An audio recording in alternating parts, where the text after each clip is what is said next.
Hello and welcome, everyone. Karunya's online alumni magazine, The Missing Link, was launched in April of this year. There's a section within the magazine titled Business, Entrepreneurship, and Innovation, which carries articles that are related to those themes and topics. Please be sure to check it out. There's also a subsection under it that shines people's spotlight on Caruниans who are already well entrenched in the entrepreneurial world and are already rocking it.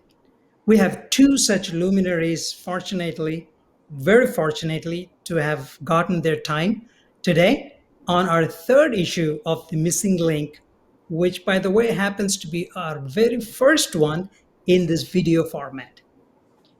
Mr. Samson Selladurai, a 2008 civil engineering graduate, and Mr. Joseph Jude, a 1994 electronics and communication engineering graduate. Welcome and thank you for consenting to be here today, both of you, on what is a lovely Saturday morning over there for you both, I think. Thank you, for being- Sam. Thank you, Yeah. Sam. Thank you, Sam. Yeah. Could you please help kick us off by introducing yourselves and sharing some of the highlights in your professional journey somewhere? Either of Yeah. you, whoever wants to go first. I'm always very generous, Sam. So I'll let Samson talk about it. Okay. Sure. Thank you, Sam. As you heard the introduction, my name is Samson, and I was born and raised in Tamil Nadu, South India. Um, I did my bachelor's of civil engineering in Karunya in 2008, and soon after that I moved to South Australia for my master's in international business, and I've been there for more than 8 to 10 years in Australia since then. And it's been great to involved in various professional fields as well. So from civil engineering I switched directly into the business side of things, but you'll get to know more about it as we go. I'll have a chance to explain more about that. I think for now this is enough. Sure. Hey, Thank you for that. I'm 94 graduate, and since then I've been into employment, but mostly as independent consultant generally. And now I'm working as a chief technology officer of an IT services company in a city called Chandigarh in North India. Prior to that, I worked for Government of India for about 6 years, rolling out one of the e-governance program. And on the side, I also have a coaching program called Gravitas, which is an executive coaching program for leaders. So that's all I do now. Thanks, Sam. Wonderful. So, while on that note, again, this one's for you. May I call you Joseph? And Yes, please. Samson? Is that okay? Yeah, please. Yeah. And feel free to call me Samson. So that's fine. Sure. So I was talking to you both before, and there were certain things I found very fascinating. So I have a few questions for some of you, for both of you, pertaining to a little bit of who you are as a person, and then we'll go into a little bit of the subject of innovation, entrepreneurship, on a high level, because I understand our audience is also very broad, and so this particular section, we may not dive in deeper into those, but we will definitely touch on those topics. And then we will end with what your prediction of what holds for the future and what kind of sage advice you have. And then we'll kind of end on that note. So, having said that, Joseph, the name Gravitas, what made you gravitate towards the name Gravitas? And what is WINS? Is that an acronym? Okay, that's a good question, Sam. Thanks for starting in a high note. So what I found in my own career, as well as in when I observed others, is that for leadership there are two components that are needed. First of all, as a leader, you need some people to work with you. That's when you are a leader. For that to happen, you need to have competence and you need to have confidence, because we grow in our career, and when we reach a level, we may lack that particular competence. So we need a framework or a system to continue to update ourselves on a competence basis. That's one. Now, you might have competence, but you don't have confidence, then you are only mumbling things, and people will perceive that you are not confident and you don't know anything that you are talking about. So you need competence and confidence. Now, this I have observed in my own life and when I observed others, but I didn't know what kind of a word that I can put in. And when I was Googling around and searching, executive presence is something that came in. But then that was a big word. You can't go and say executive presence, or it was not catchy. So I was keeping on searching, and I ended up on gravitas, which is a Latin word, and it sounded nice, and it has the same meaning. And gravitas, much like gravity, is a pull force. So fine, I mean that is what gravitas is. I ended up with gravitas, but then okay, how do I build gravitas now? Okay, now I understand I need gravitas, but how do I build gravitas? So that's where I came up with this particular thing. First, you need to have an insight in whatever that you are doing.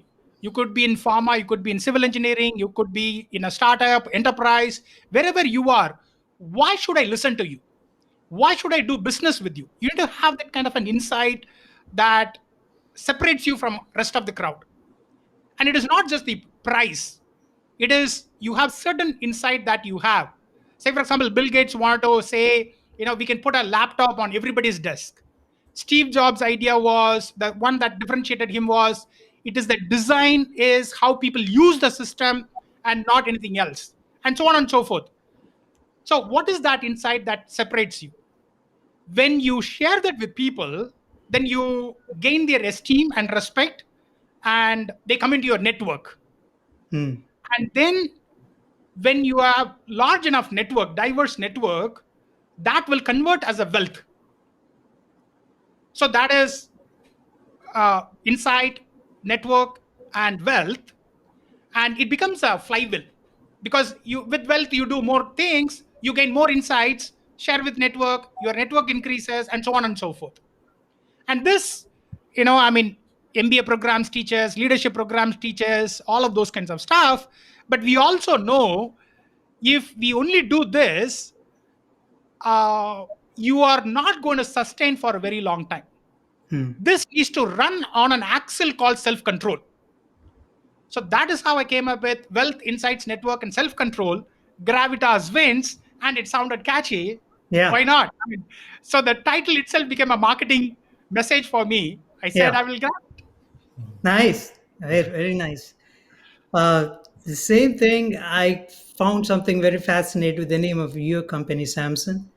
Um, please talk about that. Plus, most definitely explain to the watching viewers the meaning and how you all came up with the logo and the meaning behind that logo. Thank you, Sam. It was really nice to hear about Joseph's story of how his company was, the name was formed, and that's amazing. Our story has been in 2009. As I started this company, Rua, a global enterprise. How we started was, as you know, as I mentioned earlier, in 2008, I landed in 2008. I landed in South Australia, and it was all new to me, new culture, and all of that was new. But also, I could see a lot of opportunities, lot of places where you could grow and help and contribute to making the world a better place. So it was at that time I wanted to have an entity through which I want to talk to people about different business opportunities. So as always been taught in a home to pray and see God. I was praying, and this verse came very strongly into me in Zechariah, where it says, "Not by might, not by power, but by my spirit, says the Lord."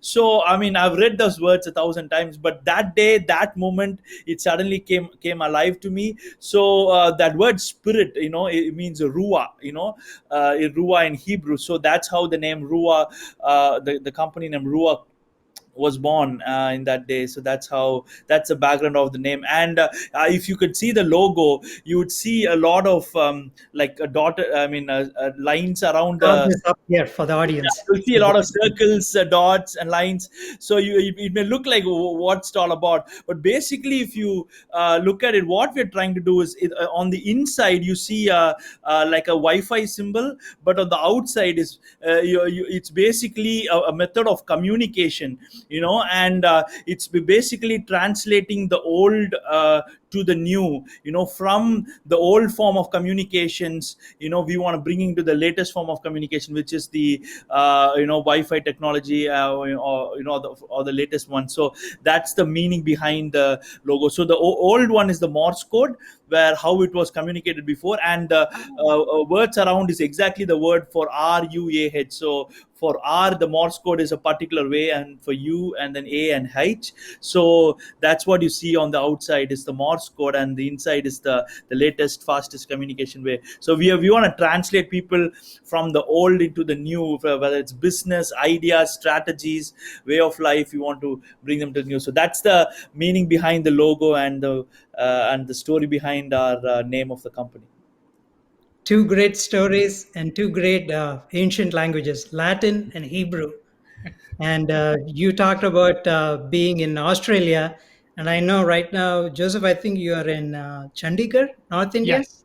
Yeah, Yeah. so both of you have put yourselves in zones of discomfort, and from there you have grown. So that's great. So my next question is, I want to take a step back because now we know the kind of men you've grown into, but I want to know where you started. What was home like? Because a lot of our values and everything is something I believe we pick up around a dinner table. And from speaking with both of you, and I know how you talked about that. So I think that'll be great to share with our viewers to give a little bit of background of maybe Joseph, you want to go first. What was growing up at home, and what did you bring with you from your childhood that has stayed with you? Okay. Thanks, Sam. Rightly so. What you said, we pick up everything on the dinner table. The values are picked up in the dinner table, and I was growing up in a Christian circle, Christian family, and rightly so.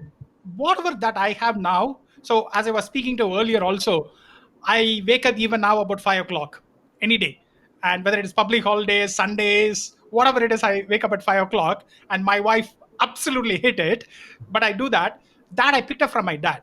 My dad would wake me up from when I was in fifth standard.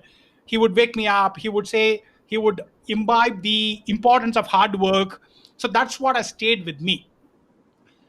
But growing up, I was a confused child, and I'm also very much an introvert, and I had an inferiority complex as well. So it was all mixed up, and I was a completely messed up guy in mind. Obviously, I studied well, I scored well, I came to engineering college, I graduated, and so on and so forth. But on the side, I had this kind of a mental battle going on, that I'm not worth anything, I can't really do this, and so on and so forth. uh, Through the college, I still remember in standing in one of the stairs in Karunya, and my classmate Arun Edwin, he stood there and he said something, and this happens, right?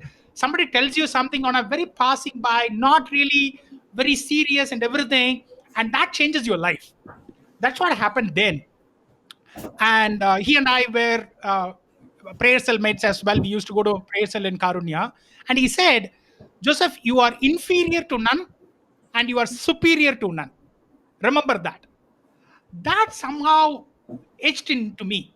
And it was keeping on repeating itself to me. I am not inferior to anybody. I'm not inferior to anybody. I'm not inferior to anybody. Somehow I said, maybe that is true.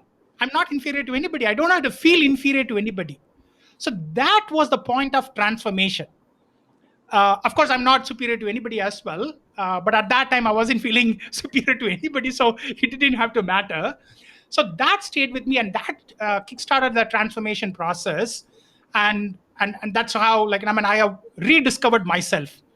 And one of the things that I keep myself asking all again is that, Saint Paul says this, is that be renewed in your mind all the time. So I keep asking myself, am I renewing myself, or I'm staying in the same rut and stagnant water, and it is all, I mean, smelly? Or am I renewing myself? Which is what you also talked about, innovation is all about that. And that innovation will have to start in your mind first. I need to see the world differently. I need to see myself differently in that particular different world. Only then every other innovation will start happening. So that is what I would say that has stayed with me all this while from my younger age. Thank you. It is difficult for me to see you as anything other than somebody who exudes confidence now. That you started like that. Thanks for sharing that information. I'm sure this is going to resonate with somebody in our audience. Thank you. Samson, what Yeah, was so home like for you? thank you, Sam. So our home growing up again was a lot more spiritual as well, but again certainly my dad didn't wake me up at 5 a.m. As Joseph said. I'm still a late nighter. I'm comfortable to work till 2 3 a.m., but getting up in the morning is a big ask for me. But anyway, so we grew up in a family that supported a lot of missionaries. My dad was working in a private bank. He was one of the top executives. So we had a balance of understanding of the marketplace, as in a secular role. How do you live a life of testimony like Joseph? But we also had, because we were supporting a lot of missions and kingdom work, we had ministers of God, people of faith coming and staying at a home, and mom has always been very hospitable.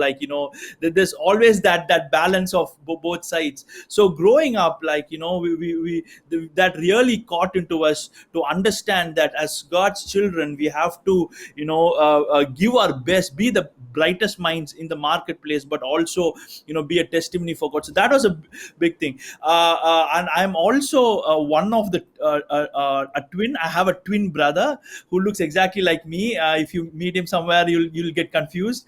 So, how And do we know you're talking to the real Samson now? well, I will have to leave it to you to guess. Um, yeah, because I mean, he did his masters in Australia as well. So many times when we travel to each other's, he was in Melbourne and I was in Adelaide. People get confused. They come to me and say, "Hi, Gibson," and I wouldn't know them. I just stare at them for like 2 seconds, and they're like, "You don't know me?" And then I'm like, "Oh, maybe you are talking to my brother, not me." So, you're So that identical twins, huh? yeah, we are identical twins. Wow. We've been so that's the family we grew up. And one important moment in my life that I can really remember is around age of 16 or 17. I was reading Purpose Driven Life for the first time, and in one of the chapters, early chapters, he writes about Noah. I mean, it's just one line somewhere there, and he says Noah brought smile to God, or something around that. He talks about that the life of Noah was pleasing to God, and for some reason, as a young kid, that touched me deeply, and since then, my life. A purpose has been about that. It's not about accomplishing things as much as I'd love to do. I'm a serial entrepreneur and a crazy guy with crazy ideas. But somewhere deep within is this aspect where, I want to live a life that at the end of the day he's pleased with. He can smile on me and says, he's mine, and he's lived a life of pleasing to me. So that shifted a lot of my teenage years, and that shaped a lot of my thoughts, understanding, and my life. And of course, coming to Karunya for my bachelor's was a game changer. And because one thing I missed to say here is, because we were twins, and dad has been saying this his prayer all his life that one son will be like Billy Graham and the other son will be like Bill Gates. So it was like, he wants one, or his prayer was that one son will, like, focus fully on missions and win the world for God, and the other son will like go and make the big billions and fund the kingdom work. That has been his prayer all his life.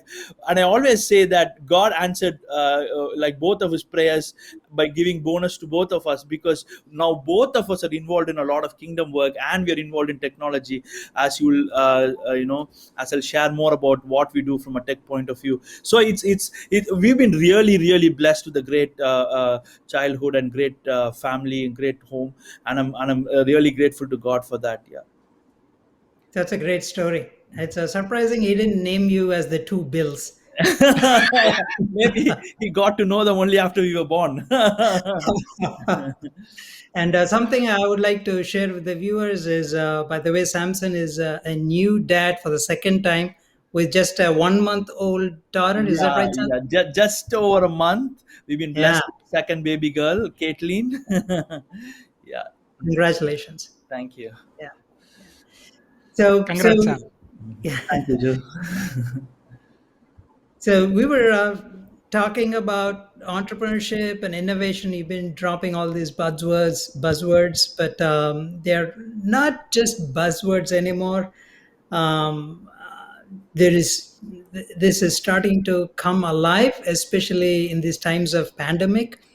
But then, in the same token, either any of those words, innovation, entrepreneurship, critical thinking, transformation, these terms have been around for a long time.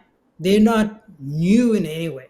So all of a sudden, why this new renewed interest?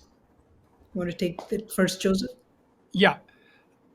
uh, as you rightly said, Sam, this has been there from long.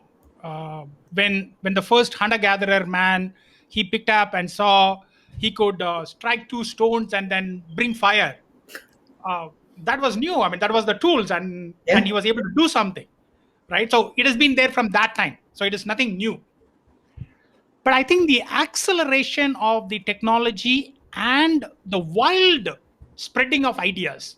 So earlier, if I had an idea, probably I could only say it to the 150 people in my village, max. Those were my audience, and it wouldn't spread beyond that. I'll have to have a lot of resources for that. Today, all that I need is a computer and an internet connection. I don't even need a computer, as a matter of fact. As long as I have a mobile phone, that's okay, and I can talk across the world, right? Now, because there is a wide spread of ideas, now I can pick up an idea that is famous in Australia and see what I can do with it in a remote village in India. Will that work? Okay, it doesn't work exactly like that. Can I somehow twist it and see whether it'll work? And I can make it work. I can contextualize it and make it work. So, in my opinion, the two things that are helping to accelerate this is, one is the ability to spread the idea very quickly in a wildfire manner, and abundance of capital. Because now, I mean, if I am a crazy guy, I don't have to go to the king to ask for money to go around the world. I can go and ask Samson, and they will fund me, right? I'm already pitching my next business idea here. But I can pitch now, right? I can have that. There is abundance of capital, and we don't need one person to do that. There are angel networks, angel funding, and so on and so forth, seed funding, and so many different opportunities are there. So I think these two factors are contributing. That's what I think. Samson, your take? Yeah. So Joe wanted to fundraise for his business trip. I would propose to him to fundraise on our tech platform, and I'm pitching for my idea that's already there now. I'm just kidding.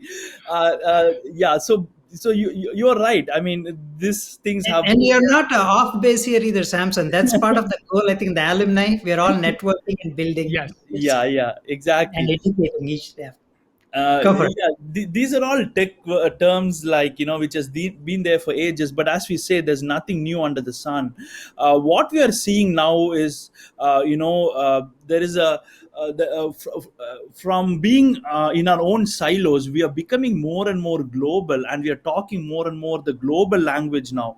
So much, some of the downsides of it is that we miss the little things that's happening in small parts of the world. For example, like what happens in US, Europe, and the Western world, it's mainly considered as the mainstream of what's happening in the world.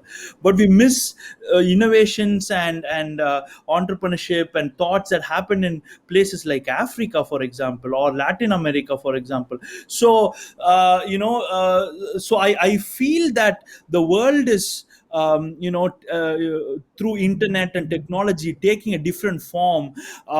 People wanted to get connected as one, and now suddenly we all want to have connected as one, but also want to retain our own identities as different small groups. So as Joseph said, like with internet and the technology, it has changed a lot. And I believe with the coming technology, we are yet to see a bigger explosion like the world has never seen, with technologies like 5G, with AR, VR, with blockchain. This is going to go crazy, and the ride is only going to get more wild. But certain things don't change, which is like our heart and desire to connect, a heart and desire to feel loved, and a heart and desire to feel hope. So I think technology is great, but these are all the aspects that we will see more and more as we go up. Wonderful. Yeah, that is so true when you say that. What is the spirit behind why you're seeking what you're seeking, I think will dictate how you're taking the journey. So Yeah. that thank you both for that, for your insights on that.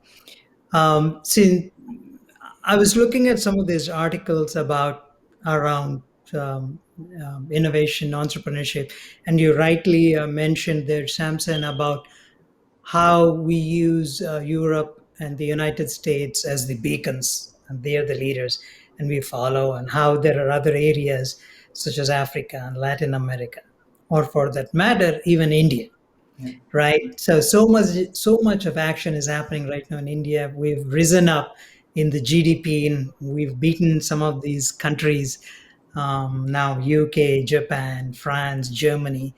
So it's a very exciting time. We talked about foreign direct investment just in the last quarter, some 22 plus billions. There is so much of chatter that we're going to lead. And then I was looking at this list of some of these schemes by the Indian government. Um, they've got something called the eBiz portal, which is the first internet platform between, which is a G2B, government to businesses. They've got MGS, multiplier grant scheme, something that they want to foster collaboration between universities and businesses. They want to encourage R&D institutes for product and package development. They want to say academia and industry to come together. Then they've got this software technology park, which is dedicated 100% for export, all export oriented. They're talking about New Gen Innovation and Entrepreneurship Development Center. Their only goal is providing advice, mentorship, assistance. Then they've got some credit guarantee fund trust, which is for micro and small businesses, so that you're not caught in the need for third party guarantees or collateral issues, then so on and so forth. There is so much going on. It's great. So it looks like entrepreneurial opportunities abound and look so promising. My question is, while we have that, since both of you have now demonstrated some entrepreneurial success, is entrepreneurship for everybody? Are they made, or are entrepreneurs born? And mostly, I think why I'm asking that question is for anybody who may be seeking to go down that path, do we have any words of advice and caution so that they're taking this step, and they're taking these informed steps? Yeah. Joseph? You're Samson. Either of you, whoever wants to go. Yeah, I'll go first here. This is a question I always like because I've been through this journey myself. I never knew I was an entrepreneur until I landed in Australia. But again, the question is, are they born or made? It's quite tricky one. It's sort of, I would say, it's both. It's we all have an innate connect or innate a nature in us, but sometimes it blooms in the right environment. So that's what I would say. So but for some people, they will have that with them, but they need to be sharpened, and they need to be, the skill need to be honed, and we all need to have that. One aspect I like to tell any future entrepreneur is, my favorite line I say is, unless you're willing to die and resurrect 100 times, please don't think about entrepreneurship. People confuse entrepreneurship with business. They both are two different things. A business is about, like, a business is different. Entrepreneurship is about creating values, creating a value out of something that hasn't existed before. Entrepreneurship is about solving a problem that you find, and then you create a market out of it. Entrepreneurship looks very glamorous on the outside, but it has its own challenges, which is why I say, unless you're willing to die 100 times and resurrect again, don't think of being an entrepreneur, because it's very hard. And I would love to hear Joseph's view on that and his experience.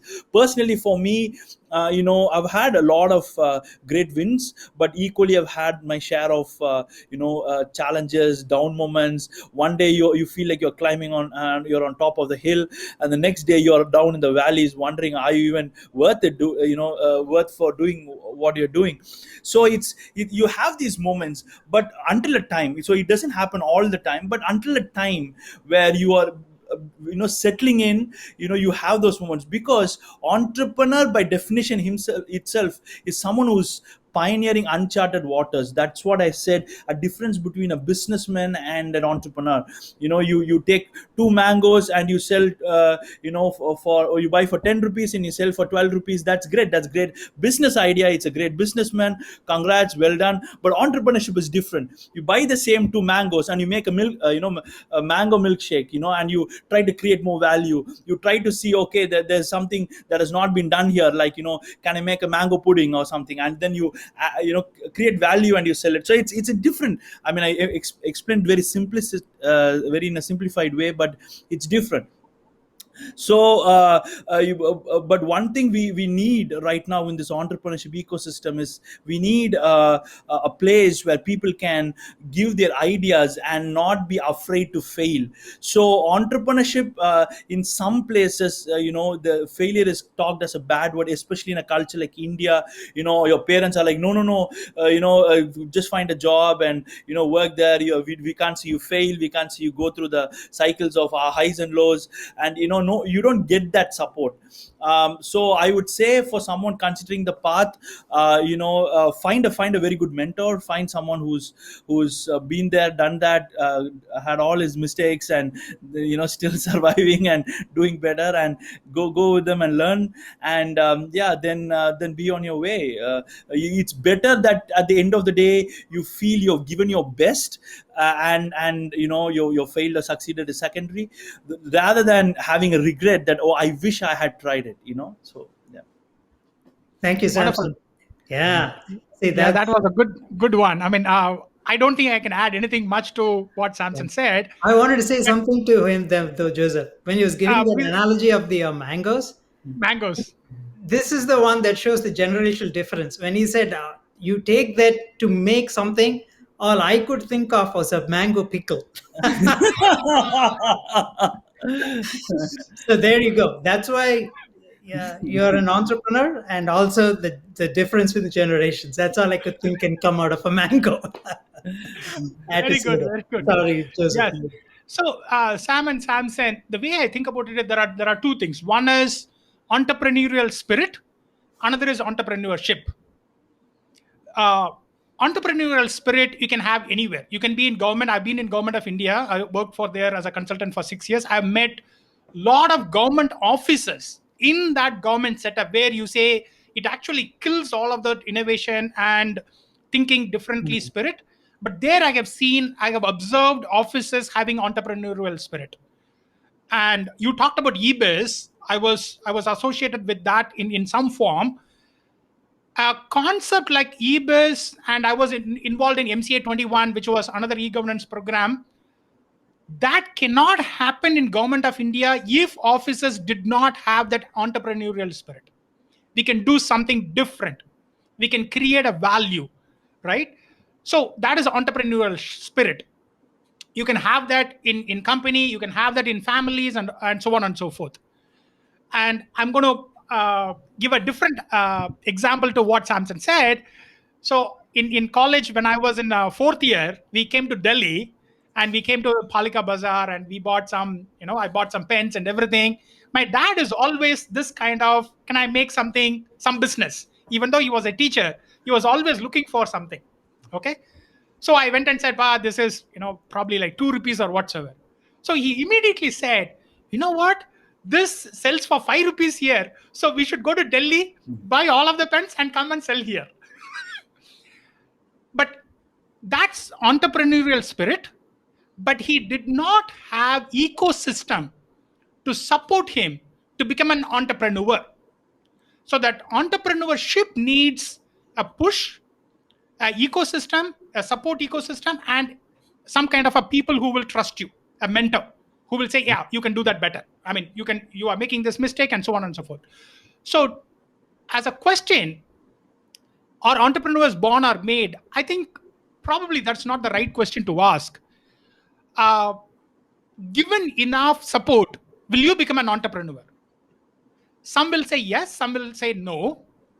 And the people who say yes are the ones who are hitting that border, beyond that, going beyond that border. We have a comfort zone, and we can go beyond that, and they are okay with ambiguity. Mm. So entrepreneurship is all about being okay with ambiguity, because you are never clear. Even though, say for example, you can talk to Samson after 20 years of him being in entrepreneurship, and he will still say, "Oh my god, my head is exploding, I don't know what's happening, I don't know what I'm doing."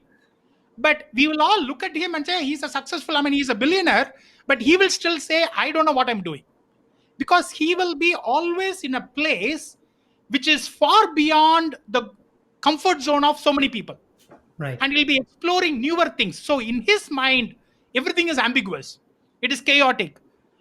He's trying to connect different dots. So entrepreneur will have to be comfortable with ambiguity. If you're comfortable with ambiguity, you can be an entrepreneur. But to do that, as Samson said, there's going to be ups and downs.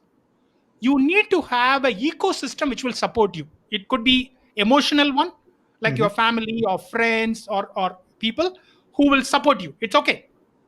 Yes, you tried, you are not sure, but you will get it. You've done this multiple times, you have studied, you will figure this out, no problem, go ahead. In my case, it is my wife. uh, I've gone through ups and downs and everything. She believes more in me than me believing myself. So you need a support system like that, and then you need mentors, like as Samson said, who will be like, it's like they can combine love and truth. They are lovingly telling you, "Hey, you are making a mistake here." But that love also includes, most often what we do as parents also is like, we will either jump on a love or on a truth. It's like we are very strict with them. "Oh, you need to be, I mean, I'm only telling you this is Because where I, your flaws is," but it has to be in a loving manner. So that is where it's very difficult to get that particular combination right. But if you are able to get that mentor, I've been lucky to have two in my life like that. It's amazing. They can lift your spirit. They can tell you this is where you made wrong, made a mistake, but in a way that you think, "Oh my god, I'm the greatest intellectual in the world." They make you see that instead of somebody pointing it out. And yeah, then you are like, "Okay, I made a mistake, but now I have understood where I made a mistake. Now I can go and conquer the world." As Samson said, you need to pivot. You need to pivot, pivot, pivot. Die, resurrect, die, resurrect, die, resurrect. What I'm having as a gravitas wins is not my first venture. I have seen multiple different ventures which have failed, and then only this is sprouting in some fashion or the other. So yes, on those aspects, I agree with Samson on that. And when you said about your failed ventures, Joseph, the first feeling I had was like massive respect for you because I've had my own share of moments as well. Yeah, but the world sees things different. Like, people don't understand that when you try and you fail and you learn, you're actually, having massive value and things that you wouldn't learn otherwise. Yeah. Absolutely.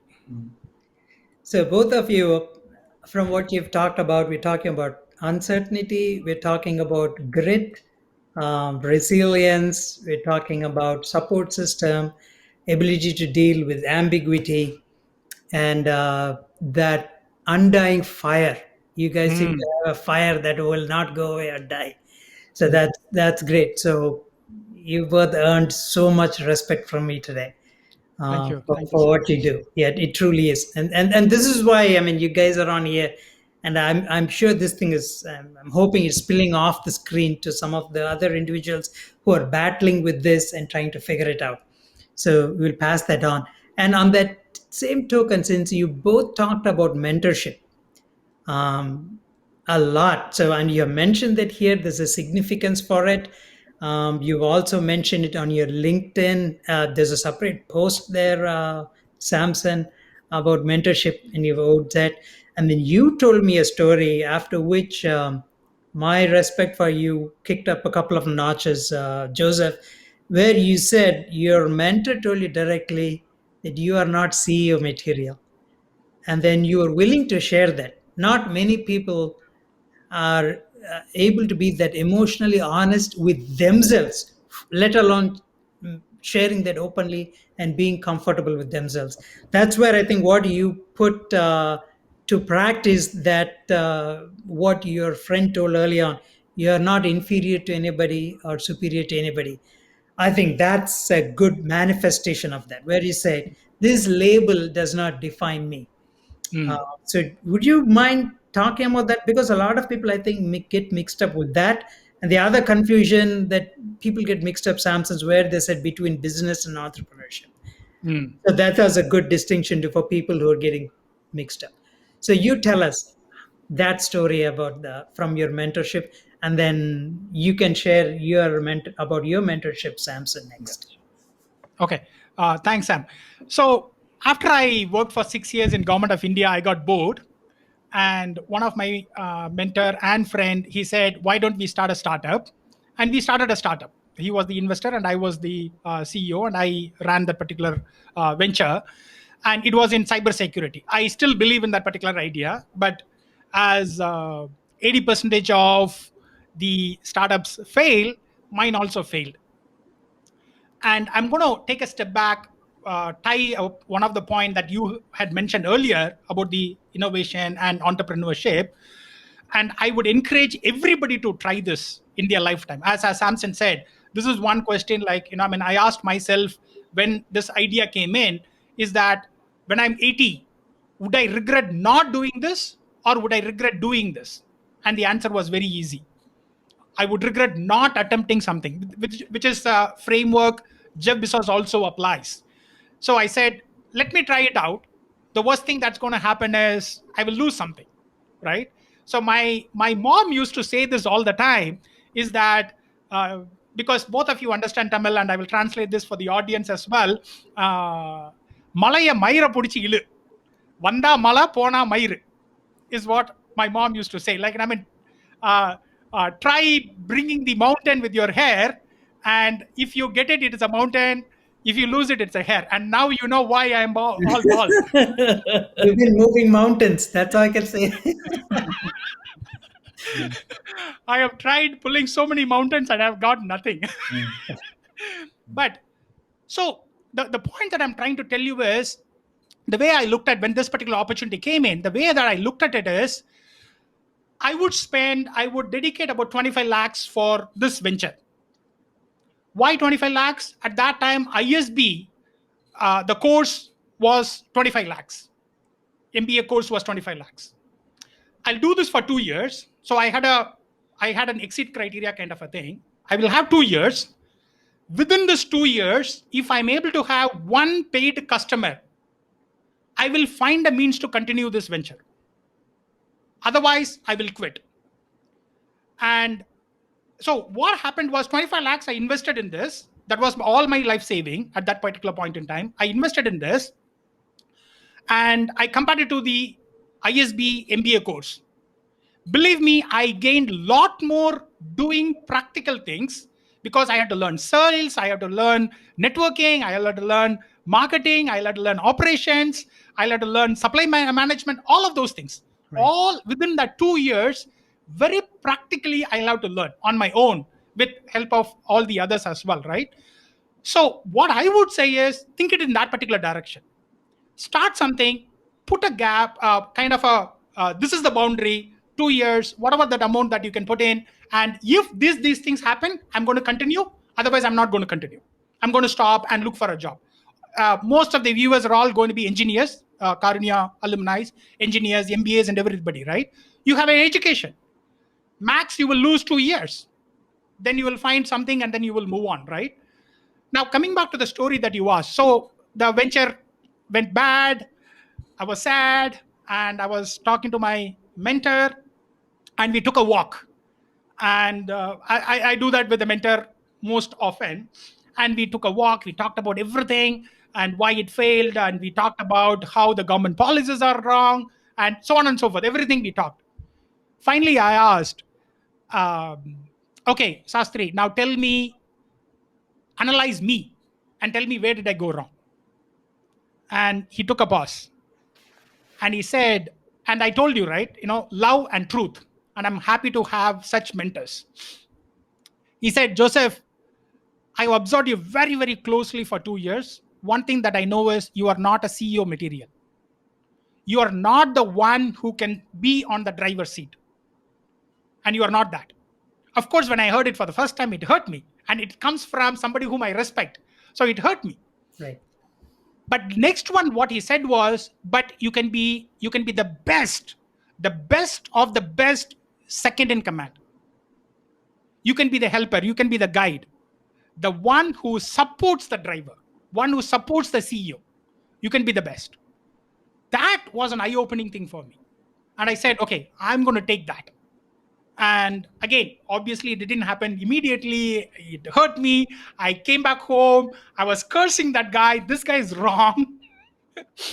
And it's a mixed feeling, right? I, Right. I respect him enormously, but then he's also telling me this. So I was battling within myself, is he right or is he wrong? Then I analyzed and I said, yes, he's not, and the thankfully he was not just making a judgment call, he was telling me the reasoning why he was making that judgment call. Hmm. So I analyzed those reasons and said, yes, if these reasons are true and I was seeing that reasons, then the conclusion is true. So yes, what he said is right. And that was a huge relief as well. But now that's why I have a coaching program, which I see myself as a helper to the CEOs, helper to the executives. And so my purpose, my kind of clarity in my mind is very great. And that's why you need mentors like that. Absolutely. Sweet, sweet. So because That that's what I was sort of going to ask you also is do you pick the mentor or does the mentor pick you? And also, at what point in your career do you think is there such a thing as this is the best point to get a mentor? Because I'm tying this back obviously to the guru will show up when you're ready kind of thing. So should you do that? And does it happen like that, or do you actively seek it? I'm going to do a startup. I need a mentor from day one, or do you pick up certain things, try something, and then you wait for your mentor to come along and tap on your shoulder and say, "You did a good job, but let me show you what you're doing wrong." And that's how you know that. That's how. How does that happen?